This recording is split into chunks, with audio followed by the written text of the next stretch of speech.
Ano itong tweet ng isang bubuwit na hindi raw titira si Bea Alonzo sa piling ng mga magulang ng kanyang mga biyenan?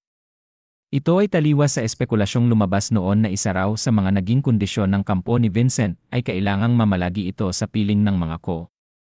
Ang siste, handa na raw ang pugad ng newlywed couple na matatagpuan sa isang pamosong lugar sa business at residential district sa Makati. Katunayan, right after their wedding sa Makati ay tumuloy raw ang couple sa nasabing condominium na nagsisilbing pugad nila. Elegant at fully furnished daw ang spacious unit.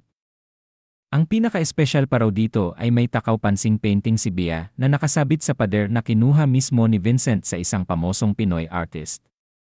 O diba, grabe ang pagmamahal ng gwapong business tycoon kay Bea. Ayon pa sa chika, nagustuhan daw ng couple ang place dahil accessible ito sa place of work ng mga bagong kasal. Ano itong tweet ng isang bubuwit na hindi raw titira si Bea Alonzo sa piling ng mga magulang ng kanyang mga biyenan? Ito ay taliwas sa espekulasyong lumabas noon na isa raw sa mga naging kondisyon ng kampo ni Vincent ay kailangang mamalagi ito sa piling ng mga ko.